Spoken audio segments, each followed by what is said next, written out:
Hey there, it's Carly. Welcome to another year of Expat Focus podcasts. We're kicking off 2023 with an episode about life and career change, which tends to go hand in hand with a decision to move abroad. It's certainly true for me. Actually, this year marks 10 years since I decided to quit my job and life in Australia to move to the UK to see what else I was capable of. My guest is midlife career change coach Josh Peck, who talks about our common motivations for making a change, the three key elements for success, and the common reasons that can hold people back. Josh, thanks so much for joining me on the Expat Focus podcast. You're very welcome. It's great to be here. I can imagine January being a bit of a peak time for you as a career change coach.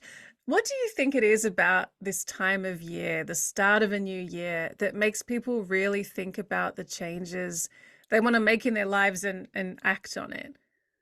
Yeah, it certainly is. It's a really it's a really busy time of year for me. And I think there's a couple of things going on. I think partly it's actually a December issue rather than a January issue, because I think what happens is you get to the markers of the year. And actually, it's interesting. September is also a really busy time for me. So as people come back from their summer holidays, it's the kind of points in the year where you realize time has passed. So you get to another Christmas, you get to another September, whatever it is.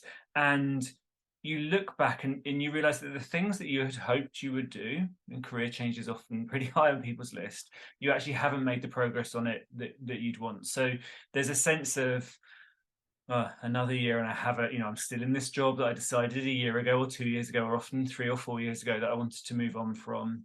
And then there's the sense of new beginnings, and depending on where you are in the world, you often have a little bit of time off over Christmas. So you have a bit more time, a bit more headspace. I don't know about you, but whenever I take at least 10 days or 2 weeks off, it takes me a good week to kind of relax. And then in the second week, stuff starts floating to the top of my mind that's been kind of covered over by all this kind of stuff of day-to-day work. So there's both that sense of time passing on, and then there's the sense of excitement of what can come in new beginnings. So I think it's both of those. I love that meme that goes around every Christmas on social media of like you're in that time of year where you forget what day it is and you don't know the time and you're just, yeah, as you said, floating in your mind and really not focused as you're taking time off and not needing to keep to a schedule. Yeah, and I think the other thing that goes on for people, so I'm really clear that, so I do midlife career change, and midlife for me is less an age and more a time of life where you're kind of no longer prepared to compromise, no longer prepared to settle. Often actually at a time of life where you've got so many responsibilities, even harder to make a career change, but you're just like, no, I'm going to do it, whatever. But actually, I work with people of a kind of really wide range of ages, not everyone in midlife. But I think what goes on over Christmas or over holidays generally is people start to understand that life can be different from the 9 to 5, can be different from the grind. And so they get to spend time with family and friends. They get to spend time in nature. There's a couple of things that often pop up when I talk to people about actually what do you want from a different career and a different life around it. And it's more time. It's more time with my family and friends. It's more time on my own, more time to do the things that count for me. Nature always comes up. More time, I want to get out of the office, out of my study and into nature, out walking. So actually we get some more of those things, and we kind of realize over the holidays what we're missing. We kind of think, oh yeah, actually there is more to life than just looking at spreadsheets for 9, 10 hours a day. It's funny that you mentioned time and holidays because I made a career change myself Yeah. when I was 28. And it was on the back of taking time off. I took 4 weeks off work. I went to Europe. And I was working in breakfast radio. So I was very much living by the clock. And I felt like my day was ruled by time. And it was taking that holiday, realizing there was so much more out there in the world for me to see, and I needed to escape that clock to really, you know, discover it, that prompted me to make a career change and move abroad at the same time. Yeah. Yeah, and not everyone. I would say about 2/3 of the people I work with end up going into some version of working for themselves, and the rest end up being in some form of employment. But the thing I see that people are there are three elements of a successful career change for me. One is about fulfillment, one is about balance, one is about financial independence. And the balance part is a big motivator. And that's really about freedom and control. Do I have the freedom and the control to live my life in a way that feels like I'm actually living my life rather than living someone else's 9 to 5? And that freedom and control is hard when you're working for someone else, when you are doing that 9 to 5. It's very, you're basically building your life around the time you have left, around the edges of that. And so, as you say, when you have some time off, whether it's whether it's going on holiday, whether it's traveling, whether it's time off over Christmas, that that contrast between how you would like to live and how you're having to live through work becomes more pronounced, and it can be the trigger that pushes people over the edge and into that kind of January career change. Have you noticed another trigger in interest of career coaching coming from the COVID pandemic of the last few years and people's work habits changing with being able to work from home and understanding that you can have more flexibility in your life? Yeah, I think there's a kind of complex set of challenge of changes in there, of triggers in there. One of them is actually a sense of, wow, this life is short and we don't know what's ever around the corner. And just a sense of, I need to seize the day, so there's that. There's also actually a sense of, oh, I thought that being in this job was security and stability, and that security stability keeps a lot of people stuck in jobs they don't want to do. And actually, when big things happen in the world, you kind of get a clearer sense that, oh, nothing is ever as secure and as stable and as predictable as we think. um, and then there is the, oh, I've worked from home and I can see how this different life could work for me. But then also, actually, what I see a lot is that people are working from home, but they're working much longer hours. There are less clear boundaries. Their work is kind of taking over, and they're really.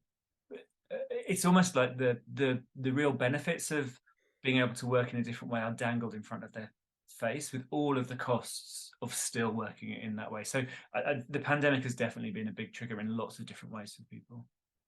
Now, Josh, you work with a lot of different people based in lots of different countries around the world. Why do you think career change and moving abroad go hand in hand? It's really interesting. So some of those people are people who've moved abroad. Some of those are people who are kind of born and bred there. What what I actually see is that people look for different solutions for finding happiness. So when they're unhappy in their job, they're unhappy in their life, they think, well, maybe if I move abroad, that will change things. Maybe if I change career. And actually, my principle in career coaching is we don't talk about jobs to start off with. We actually start on getting back to you. So what I always say is a career change, particularly a midlife career change, but any career change, isn't about a job. It's about aligning who you are with what you do. And so most people go about a career change kind of looking on LinkedIn and looking on job sites and trying to work out, what do I have the skills to do? And that process rarely works for people. They get stuck going round and round in circles. They'll find the list of things that they can do, and it's very unexciting. And actually, the place to start, if a career change is about aligning who you are with what you do, then what you need to do the work on is, who am I? Okay, at this point in my life, with everything that's gone on, particularly, we change, and often we start on our careers when we're choosing our exams, choosing our subjects at 14 or 15 or however old it is, and then university, and then we kind of fall into, so often our careers have, the directions of those have been set 10, 20 years earlier. And through births, deaths, marriages, pandemics, all those things, we've really fundamentally changed as people, and our jobs haven't caught up. And so we try and close that gap between who we are and what we do by changing job without actually knowing who we are. And I suspect the same thing is going on often with kind of changing country, that actually people have a sense of not being right in themselves, and so they're trying to change the context, the job, the place they live, the people around them, without actually getting to that kind of core point of, okay, what is the unmet need in me? What is the need in me? What are my beliefs? What are my values? Who am I? What's my identity? You start from that place, and it all becomes much clearer. And then you can decide. And I often work with people who've made a big, either a move overseas or a move within their country, and also a kind of career change, and it hasn't necessarily worked out, or it's worked out, but it hasn't given them the thing that they were missing. And when we go back and do the work on actually who they are, not only does it make sense why it's not working, but they're then able to make changes that can kind of much better align where they are and what they do with who they are.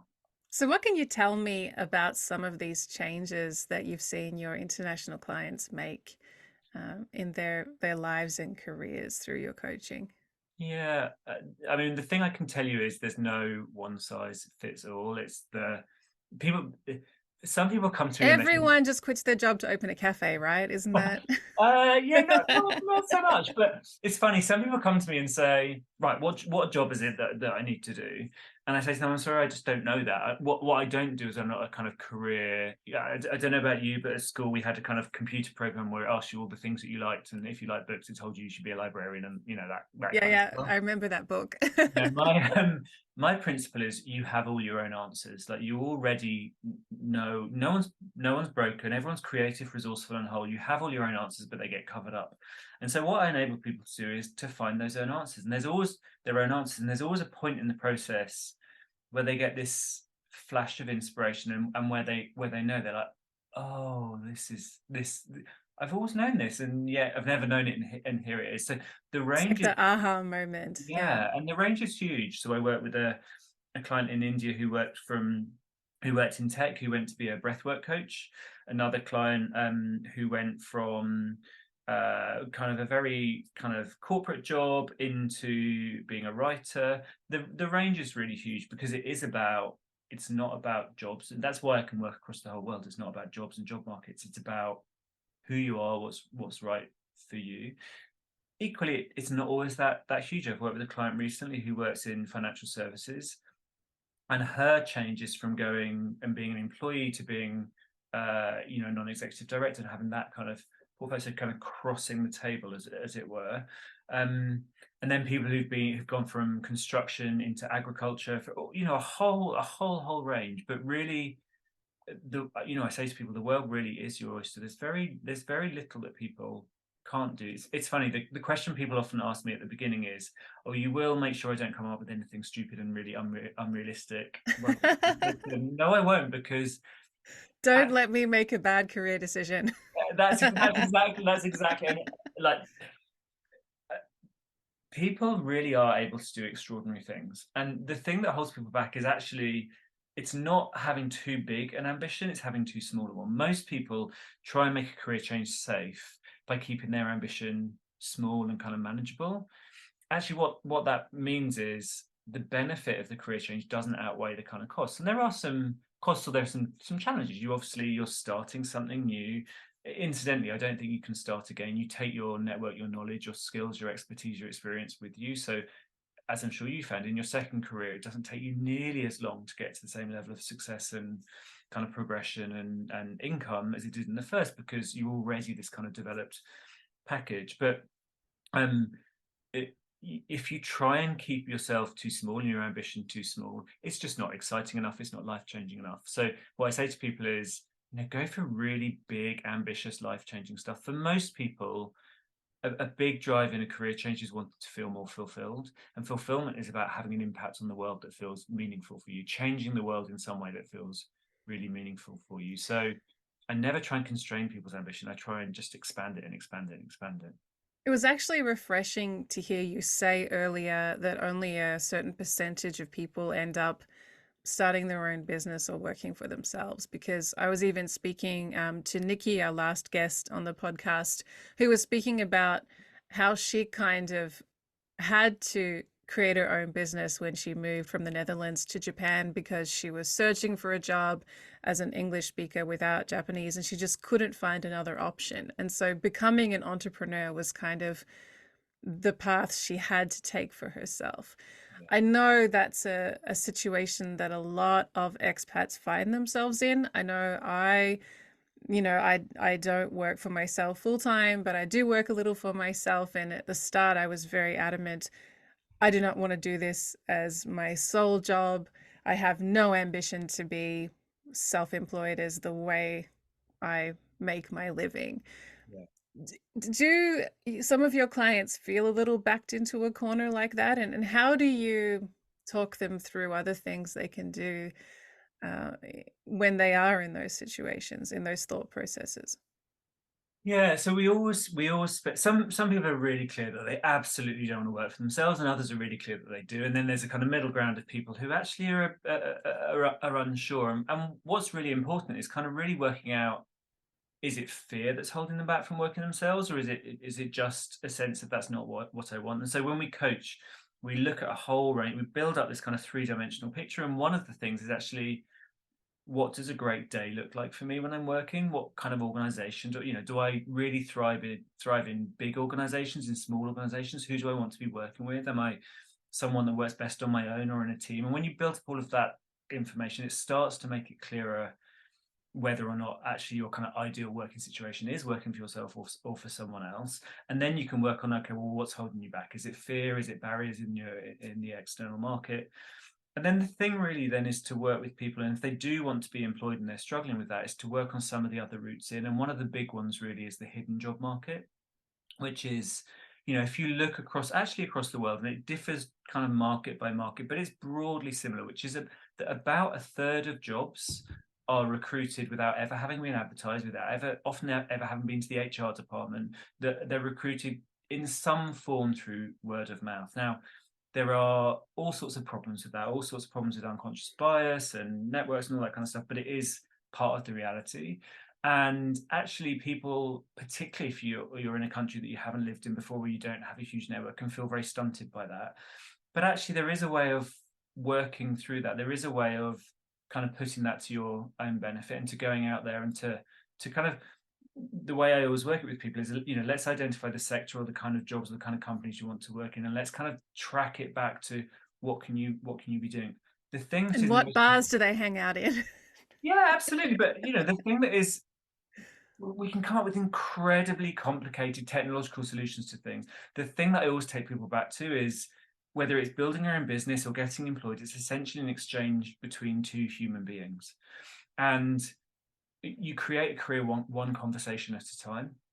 And so, even if you're in a place where you don't know lots of people, being able to have conversations which say to people, do you know anything about this sector or this company? Do you know anyone who does? Do you, and over time, gradually building up the roots in, that means that you can start to understand what that organization is, who some of those people are, and you can actually get access to that hidden jobs market. People seem to think it's the kind of old boys network, and there is some element of that, but actually it's often much more fluid, and slightly more democratic than that. So there is a way in for people. Now, not to get negative, but I am curious about some of the reasons why you might fail in your goals, in your goal to make a professional change. Yeah. So there are a couple. One of the things that I see all the time, and actually I made my career change a while ago, and I worked in politics for 20 years. I was a lobbyist by day, a nice one, not a sleazy one, a nice lobbyist Oh, by day, that's good. working on only kind of good causes. And I Not was big tobacco. no, I didn't know tobacco, I That's didn't good. know arms, nothing like that. It was all good stuff. Lots of renewable energy and nice things like that. And then I was a local councillor in the evenings and my weekends and spare time. And then just politics just stopped working for me. It stopped working practically because I had young kids and it was a 24/7 occupation. But it just stopped holding the same kind of sway for me. It had always been my passion, and it stopped being. And when I was, doing what everyone does and Googling how to change career, I read article after article after article which said, well, just follow your passion, find your passion and follow your passion. And actually, the mistake I see a lot of people make is they take something they're passionate or interested about, often a hobby, sometimes a side hustle, and try to turn it into their thing. And the trouble with that, I mean, that can really work, but you need it. There are three things you need to be really successful. You need alignment. You need alignment with who you are and what you do, and that can come from that place. You also then need something rare and valuable, which is a set of skills, and people don't always necessarily align their skills with that kind of hobby or passion. And then you need a real sense of how you work best. And so, if you're just going with your kind of hobby or your passion, that can not work. The second problem I see is that um, you need those three things that you need, which are fulfillment, which are balance, which are financial independence. If you have one of those really lacking in your first career, the likelihood is that you will over index that in your second career. So if your job is incredibly unfulfilling, but your salary and your balance is okay, you'll go for fulfillment at the cost of those things. So you'll think, oh, I just want to do something meaningful. I don't care about the money. I don't care how long I have to work. And you'll end up doing something very meaningful, but being poor and totally burnt out. The thing I see a lot actually is people who do a job that's quite meaningful but feel incredibly burnt out by it, and so who think, I just want to do something that's easy. I want to be able to go home at the end. And I remember this. I remember when I was kind of really struggling at work and going in buying bread one day and thinking, oh, I wish I could just sell bread. I just wish I could hand loaves over the counter, not even be an artisan bread maker, not have my own business, just sell bread. Now, the truth is I would have been bored of that in about a week. Yes. So, if you're really burnt out, it can feel really easy to think, I just want an easy job. And I say to people all the time, you do not want an easy job. You want to be challenged. Fulfillment is being challenged, but you want to be challenged in the right way. You want to be challenged in something that you do really well. You want to be challenged in something you do, and you want to be challenged in a way that doesn't burn you out. So that's the second thing. If something is really missing, whether it's the income, whether it's the balance, whether it's the fulfillment, people often think that's the thing that they need, and the other things don't matter. Having the three things in real balance is the secret to a successful career, and that's a big mistake that people make. The third, It's funny before you get to the third one, because when I decided to quit my job and move to London, I was really, really into training Brazilian Jiu-Jitsu. And everyone's like, what are you going to do in London? And I said, I don't care. As long as I have enough money to train Brazilian Jiu-Jitsu, I'll work at a gym. I'll wait tables. It's fine. I've achieved my goals with my career in life. So everything now is just a bonus. yeah, And I think that attitude lasted the British summer. yeah. And after a few months, I was going crazy with how mundane the work was, and not professionally fulfilling. So I completely relate to, I just want to sell bread, but do you really? Maybe not. And it's interesting, actually. I was having coffee with a friend recently, and she was talking about someone she knows who actually is an artisan bread maker who's set up his own business, and actually even that he's bored of now, and he's going into training to do something else. So, even when you've turned it into business, it sometimes isn't the thing. The third mistake I was going to say, and actually it's a mistake that I see lots of people, is that thing that I've talked about already, of thinking a career change is about fitting your skills to a list of jobs and spending all your time on LinkedIn or on a website, trying to work out what it is, and just getting really, really stuck. So those are the three things I see as kind of big problems. So then how can we guarantee success? I think you spoke on this a little bit earlier, but what are the things that we should really focus on when we're looking to make a change in our professional lives, to make sure that we look back and say, oh, that was the right decision, and make sure you don't regret, Yeah. or don't achieve what you're setting out to do? Yeah, I would say there are probably three things.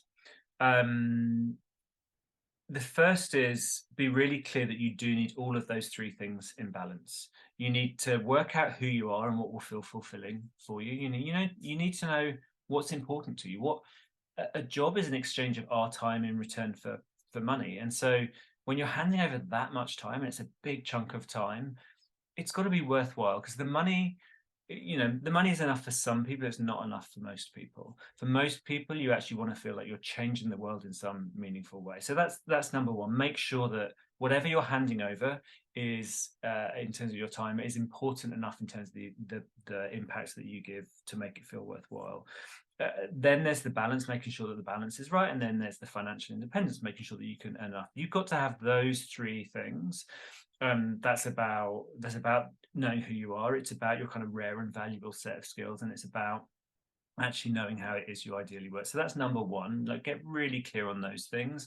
In the center of that kind of triangle of those three things sits your kind of perfect future career, and that's what we work through with people, getting to that point where you know all of that stuff around the outside, and then being in the middle, there it is. The second thing really is, and this is actually a large part of the work I do with people, it's actually less self-confidence, more self-acceptance. The thing that will hold you back is the belief that you can't. And most people, have a basic belief that making a big career change is really hard, and they're maybe not up to it. And so we do a lot of work on self-belief and self-acceptance. Confidence, self-confidence is actually a product. You do something well, you get confident at it. Self-belief and really self-acceptance is the sense of actually, whatever you think of me, I'm kind of worthy and valuable as a human being just by being me. And that kind of sense of actually, I really can do anything I set my mind to. In this moment right now, I can literally kind of do anything. All we're able to do is the kind of single next thing. And in this moment right now, I can do that. And so working on a sense of self-acceptance, of self-belief is kind of really crucial, and having big kind of life-changing ambition for how you want to live your life, and what you want to do, in the sense that you can do that. And it can be both a life's work, but also when you start looking at some of the beliefs you have about yourself that are kind of ingrained from childhood, you can find that some of those stories actually make no sense whatsoever. And once you get clear on them, they can disappear really quickly. And then the third thing I would say, and this is a really important one, is we often think about lots of things in life, particularly a career change, is about the end goal. So it's what I call, that I'll be happy when. I'll be happy when I have a super successful career, when I've got lots of money, when I'm really successful, all that kind of stuff. And it misses the fact that the only place we can ever be happy is right here, right now. So don't judge your career change on whether or not you get to a particular place. Judge it on whether or not your life is fun and happy now. And the same as where you're living. If you're living somewhere different, don't judge it on, I'll be happy here when, I've fully mastered the language, or when I've got this big network of friends.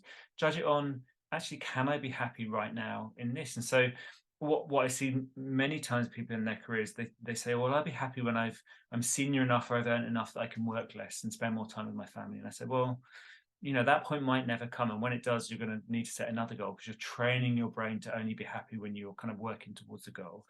Actually, get really good at being happy right now. Get really good at looking around and seeing all the things that are fantastic in your life right now, and enjoy it. Is this a job that I would enjoy doing on the day to day? There's always some things that aren't great in life, in any job, but broadly, this is a job that I would find enjoyment and fulfillment in right now, regardless of whether or not I get to that great sunlit uplands of everything being perfect and everything having succeeded. So those are the three things I would say. Get really clear on the balance between who you are and what needs fulfillment, on what you have to offer, your kind of rare and valuable skills, and how you work, how you want to work. Get really big on your ambition and actually on your ability to do it. You can get really kind of clear on, actually, I'm a really incredible human being and I can do incredible things. And actually, whether or not you think I'm great, whether or not you think I'm worthy and lovable, whatever is in your head, and is none of my business. I'm a fantastic human being. I'm going to go out there and change the world. And just get really present to whether or not I reach that goal that I set. The only moment I ever have is right now, and I'm just going to really focus on enjoying my life in this moment. Just finally, Josh, I'm curious to know, what intentions and goals have you set for yourself in 2023? Yeah, so my biggest one is actually, well, my biggest one always is about presence. Just talked about it, but the ability to be really present in the moment is a life changer for me. So I want to work even more on being more present. The present moment is all we ever have. We spend most of our time in the past or future in our heads, but actually this present moment is all we ever have. The kind of more practical one is in my I have in front of me my kind of three-year plan. And actually, the way I want to work in 3 years and in 1 year and in the next couple of months really is to do the 4x4, 4 hours a day, 4 days a week, so that I've got lots and Ah, lots that of would be time to nice. live my life as I want. And I broadly achieve that now, Yeah. but I'm still in that slightly kind of employee mindset of working for 8, 9, 10 hours. And so some days I don't achieve it. So next year, I'm going to work even harder to keep my work to 4 hours a day and to enjoy the time around it. That's really important to me. This has been such a great conversation. I know I have gotten a lot out of it, and I hope our podcast listeners have as well, whether you're listening on your favorite podcast app or the expatfocus.com website or on our YouTube channel. Just search Expat Focus. Josh, thank you so much for coming on the show. Thank you for having me. It's been really great to talk to you, and I hope everyone has found that useful. I hope you enjoyed that episode. You'll find many more great conversations about all aspects of life abroad in our podcast archive. Check it out at expatfocus.com, on your favourite podcast app, or on our YouTube channel. Sign up to our monthly newsletter and get access to lots of great resources to help make your move abroad easier and I'll catch you next time.